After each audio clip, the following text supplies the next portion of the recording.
John definitely captured a zen-like quality in his backyard.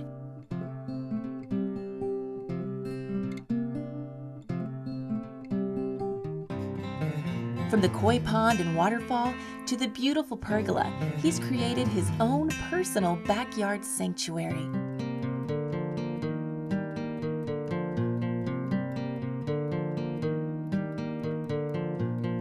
Well, John, now here we are at the very end of our Zen bungalow tour. Thank you so much for showing us everything. And we have the last part, the front porch.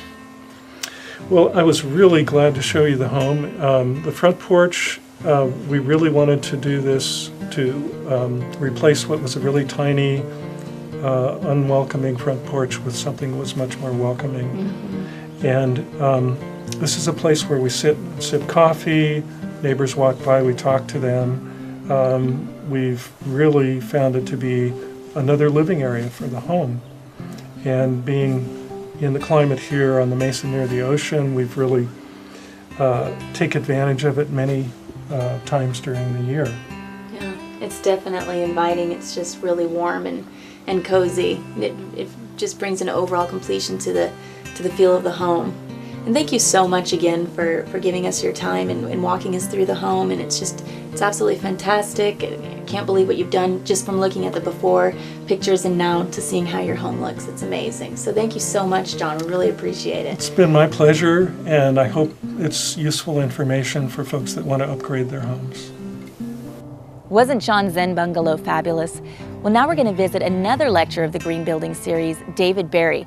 David was very involved with the entire building process for his home. He actually built it from the ground up. In fact, it was voted by the Santa Barbara Contractors Association as the 2006 Green Home of the Year for new residences. And it was the VIP home on the Habitat for Humanity's Green Home Tour earlier this year. It really is something to see. So let's meet him.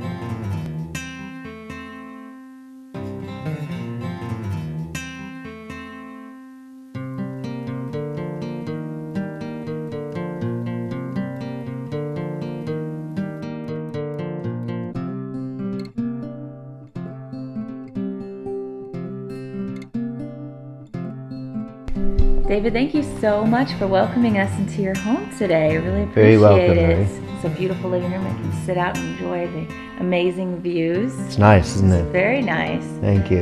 Well, I wanted to ask you, what is your philosophy, or basically what you consider the three aspects to green building?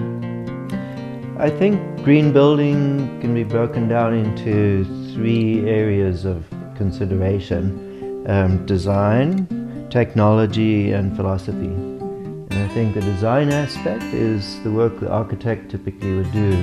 Design the house so that it sits into the site and it's not visually conspicuous, makes it environmentally more harmonious. Mm-hmm. Things like large roof overhangs to shade the windows from the sun, so to get passive solar protection, sun in the winter and shade in the summer to control the temperature in the house. That's a design aspect. Also in this case, the architect designed thick walls. We have 12-inch thick walls which contain a lot of insulation, and that makes the house very energy efficient and more comfortable. So those are examples of design considerations that you can do on paper before you start building the house. The technology of green building is the materials and systems that you can use during construction. So for example, materials that produce the least amount of off-gassing or producing toxic gases or other materials, using the least amount of material to be, again, use least lumber and least affect the environment. Recyclable materials as well. Recycled. You were talking about the insulation, cellulose. Yeah, the insulation is chewed up newspapers. It's recycled newspapers which are packed solid inside the walls, and extremely good insulation, like 5 times the amount of insulation of conventional type of insulation. Wow. Yeah, so that's an example of a recycled material that has the benefit of being green and energy efficient. Then there are technological systems like the hot water recirculation system. It's on a timer, so you're not pumping hot water unnecessarily and consuming resources. Our floors are heated through radiant heating system, which is very energy efficient, and it produces a very comfortable warmth in the house. I think you said you use 40% less gas with the Our radiant gas heating. bill is way lower than That's it was in our amazing. previous house. And we don't have any forced air unit for heating the house. We have no air conditioning system because it's so well insulated and energy efficient. So those are examples of technologies we can look at in more detail and perhaps go around the house. The third aspect of green building, I think, is the philosophy behind why the owner wants the house to be green. I think a person needs to be conscious of the design and technologies that can be used in building, and then have the initiative to push those into the building.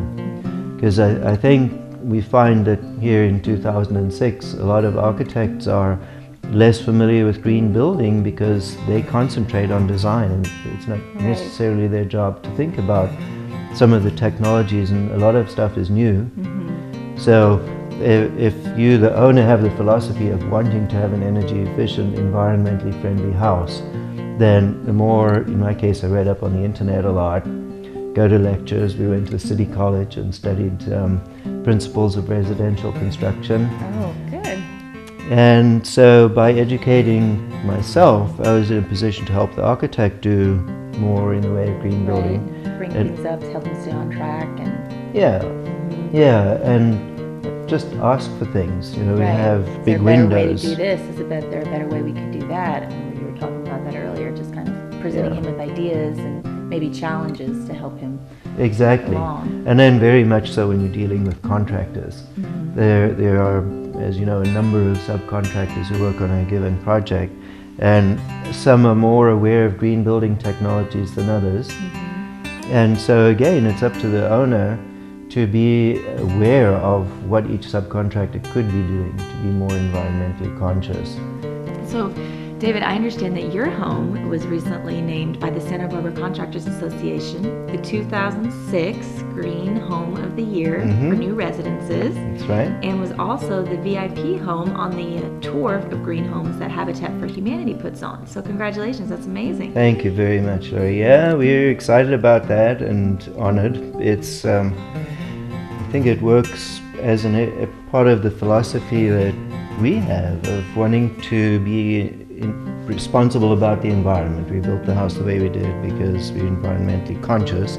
So to the extent that our house was recognized by the Contractors Association and Habitat for Humanity and all the people that came on the tour and saw the house, means that we have an opportunity to help other people learn from what we did, or see some examples of the technology giving the benefits that it does. So to the extent that we can help other people do green building, that's great. That's what we want to do. Now David is going to walk us through his home so we can see another great example of true green building.